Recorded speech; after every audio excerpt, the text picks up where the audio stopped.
Okay, there we go. Always have to double check and watch the other one. Come on. Oh. Okay, there we go. Yeah, okay. Good morning, everybody. Happy Monday, or at least as happy as you can have on a Monday. I, of course, got my usual Monday mug. Really need a day between Saturday and Sunday. Hmm. Good, good, good. Um. Let's see. It's looking kind of gray out there today, so let's see what our weather report's going to be for today. I want to know what Brandon's up to. Okay. It is currently 56 degrees in the great metropolis of Brandon, Iowa. Air quality is only fair. Looking at what our day is supposed to bring. High is 63 with some morning showers, and looking at that gray sky, I believe it. Let's see how the rest of our week here is supposed to be. Tomorrow, 64, partly sunny. Wednesday, 69. Thursday, 60. And then we start getting into some colder days as October shows its face. So, summer might finally be behind us. Hopefully. And fall will be here with its cooler weather. I just hope that winter can stay away as far as possible, or as long as possible. So let's come back to me. There we go. All right. Well, today, my devotional is from the Daily Guideposts. And this is for Monday, September 28th. Do not forsake wisdom, and she will protect you. Love her, and she will watch over you.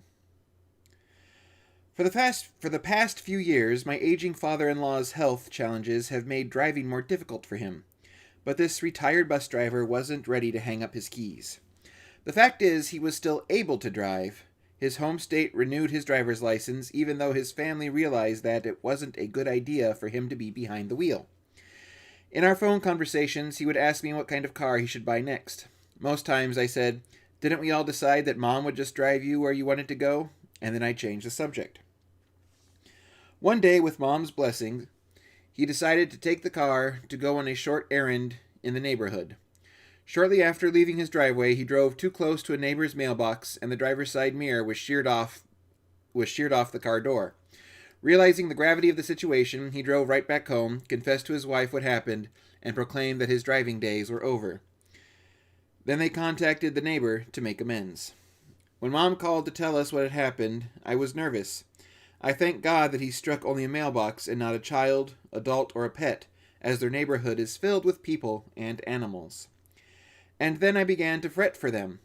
As Mom told us about the high cost of replacing the car's mirror and repairing other damage caused by the crash, but my ever-wise mother-in-law praised God for another reason. Thank God that the accident happened right in our own neighborhood, before he reached a nearby commercial roadway with more traffic and a potential for greater harm.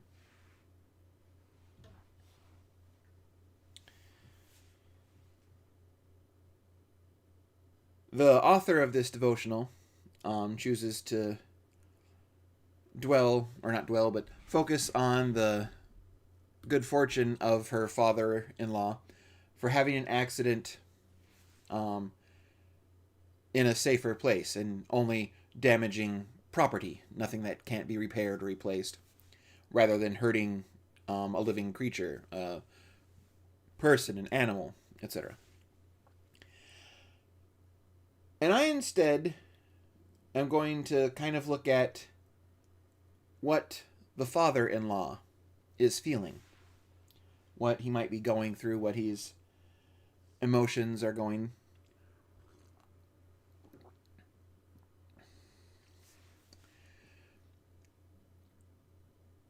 My grandparents, my grandma and grandpa Evans, lived in this little house in Correctionville as long as I knew them. Before that, they had lived on a farm outside of town. But as long as I knew them, they lived in this little house. And when we would visit, you would either park in the front, right in front of their house, but realizing that my grandmother had 8 kids, when you would visit for things like Thanksgiving or Christmas, you would have to, not all park in the front. There was not nearly enough street space.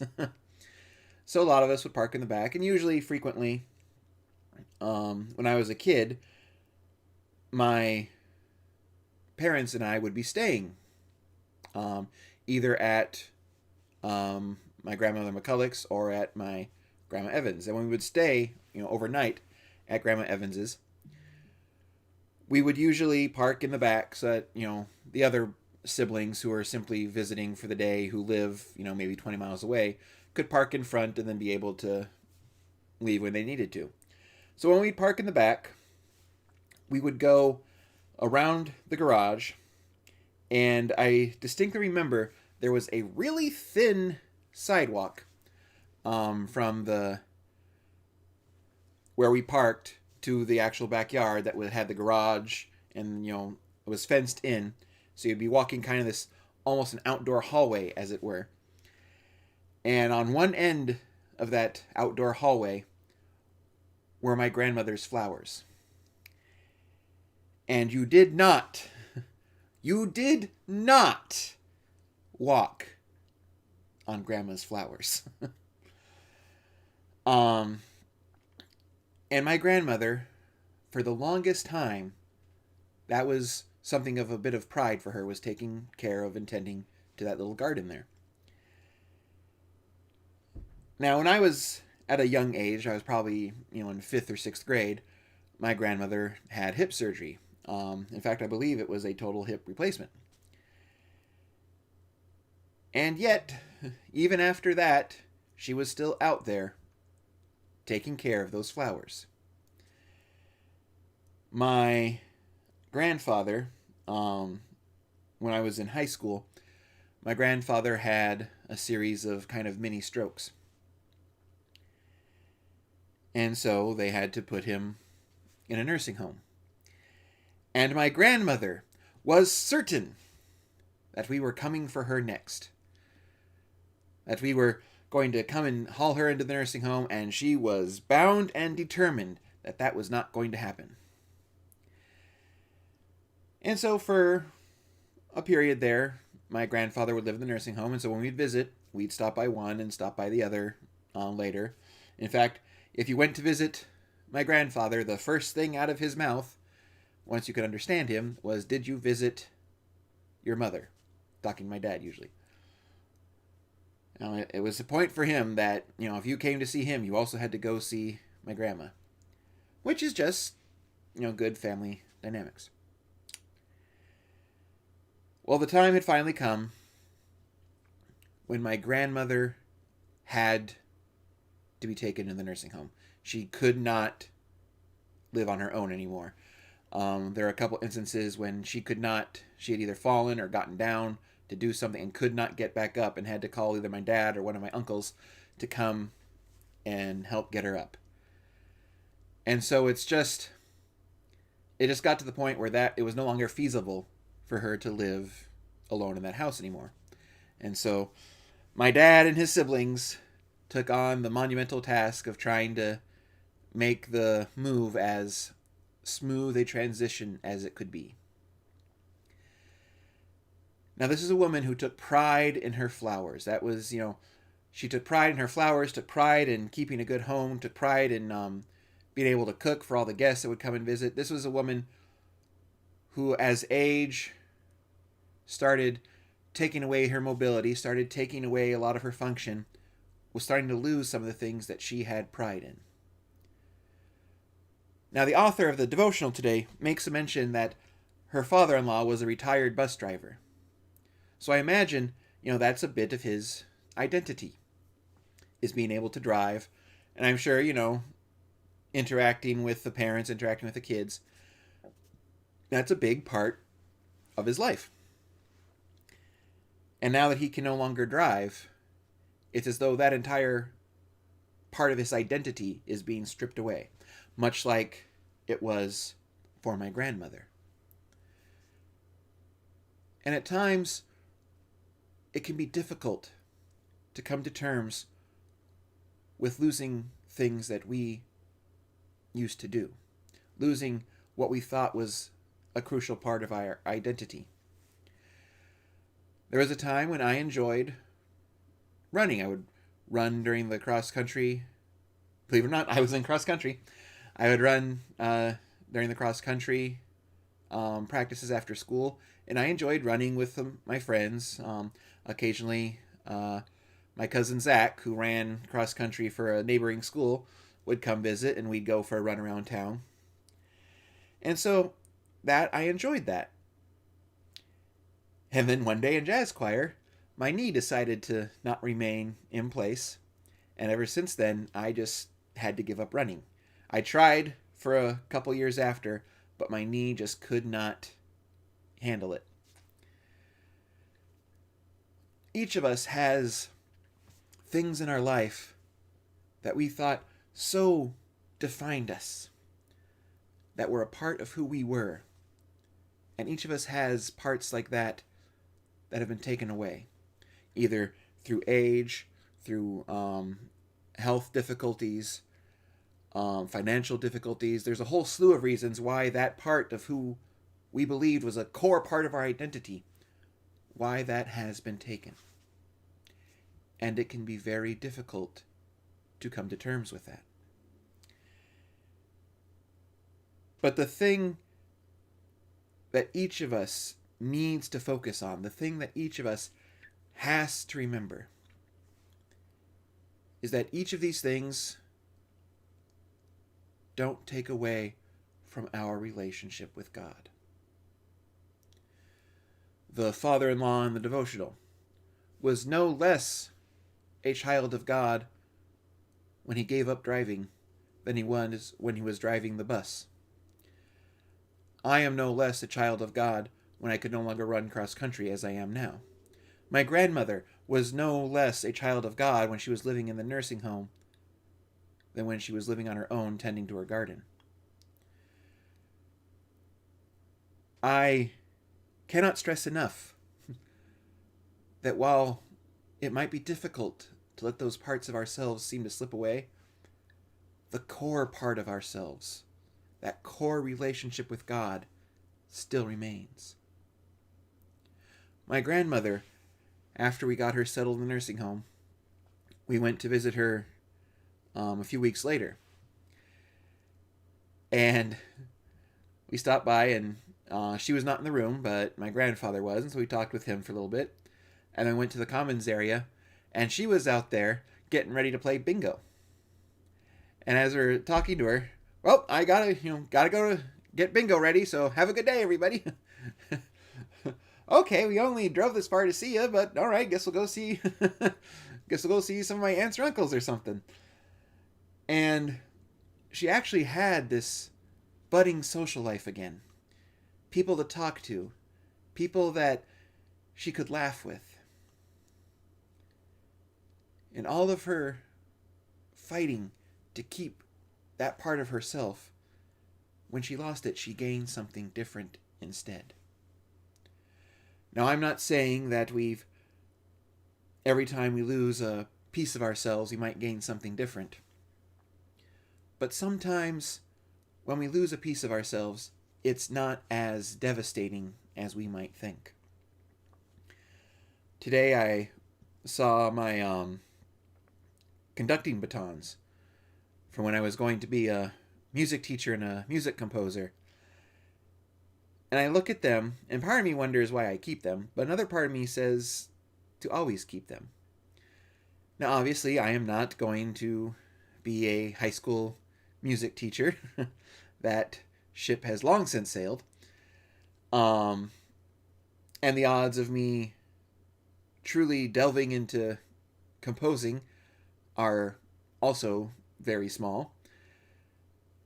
But yet, even though those parts of me aren't active anymore.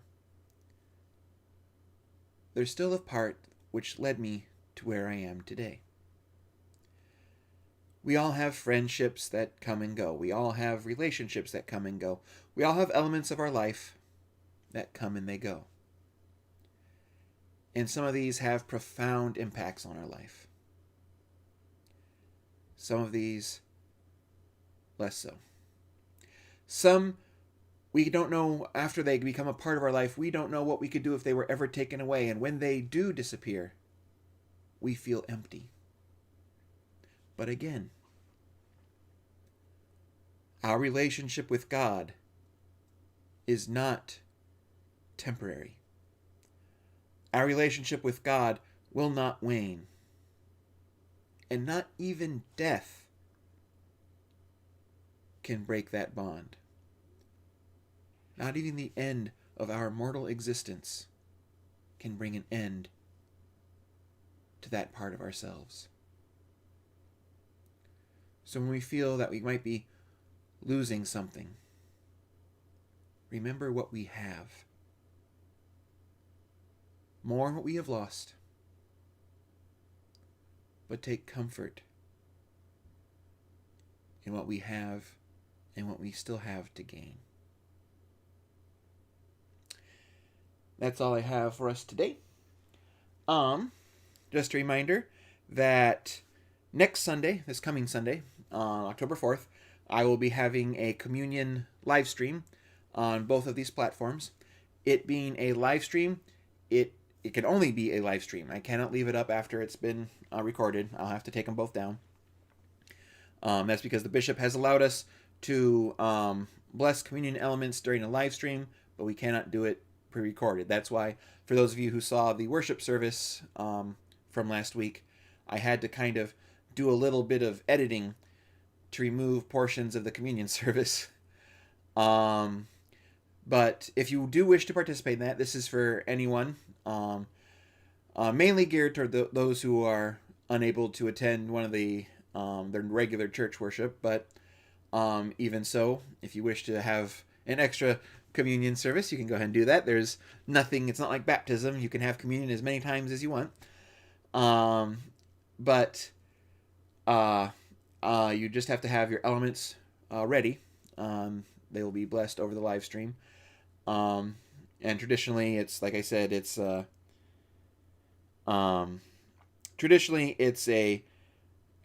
with Methodist, it's grape juice and bread. But you can have, as long as you have something to represent the blood, something to represent the body, you're good to go. You can have an Oreo and milk. You can have a ham sandwich and orange juice.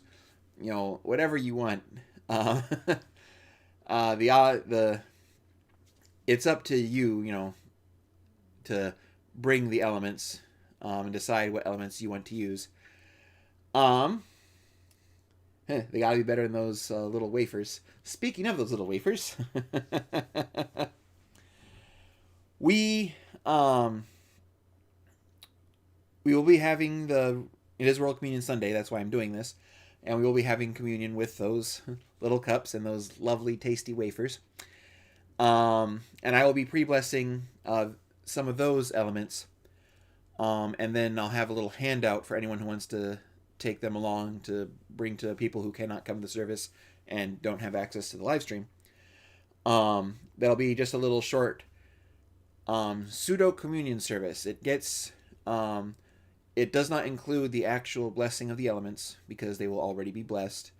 It'll say something, instead of pour out your Holy Spirit, it'll say, as you have poured out your Holy, something like that. It's what I used to do before I was licensed and had my dad bless the elements. So, but it'll be a real short thing. You can, I know that I have some members who are bringing DVDs, and so they can bring some of those elements to the other members and help them celebrate this day. The following Sunday, the 11th, at 2 p.m. So next week, same time though, at Stewart Memorial in Vinton, in the basement. We're having it in the basement because I think that's the best area to meet the needs. we will be having our charge conference for the 4 charges. I'll be handing out the forms here throughout the week and mailing them and whatnot, so we can start getting all of that ready to go. Also, a couple other things that'll be coming up. Sometime, they won't tell me when yet, but between the 1st and the 15th of October, I am hoping that they don't pick the 11th. If they do, I'm going to be very irritated. And I don't imagine they would pick a Sunday. The District Committee on Ministry, I have to have my annual interview with them. This is for my continued licensing. It's basically a way that I meet with them, explain where my mission is, where my mission wants to go, things along that nature. And it's basically them recertifying me, making sure that I keep my license for another year. This is an annual renewal process. But that, there's a questionnaire I have to fill out and give it to them. And then they will be emailing me what time the Zoom meeting is, what date and time that is. So I don't know when that is yet. It's sometime between the 1st and 15th, they told me. So, if that occurs during a time when I'm normally here talking to all of you lovely people, I will hopefully have plenty of notice, and we'll do a pre-recorded devotional for that day if that becomes a conflict. Also, on, I believe, let me check my calendar here. I believe it is the 19th, I want to say. 19th. Or is it the 18th? It might be. I don't have it on this calendar. I'll have to check it's right on the calendar in my dining room. And I'll have to transfer it over. I believe it's the 19th. The Percolator, I can almost guarantee you, will be pre-recorded.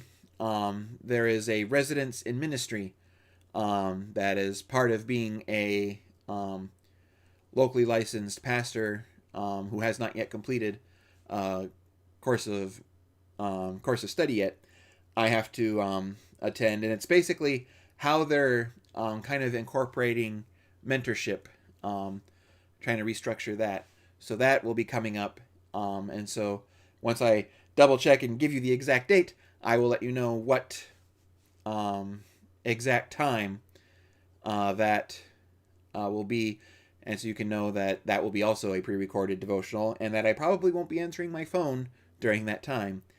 There's also preparation for the fall orders service that I will be involved with. That will be coming up. I'm not sure what my role in that is yet. They have told me that more details will be coming soon. I'm hearing that a lot. But those are events coming up in October that will be, as I get more details, I will let you all know so that you are aware why, if you are calling me, I am not answering right away, or if I am taking a while to return your calls. Other than that, I think that's everything we have announcements-wise and date-wise for the time being. Hope you all have a wonderful day, even though, as I sit here with my Monday mug, it is Monday, and it's a gray, rainy, bleh Monday. But hopefully y'all have a good day, and I will see you here again bright and early, 10 a.m. Tomorrow. So have a good day, everybody.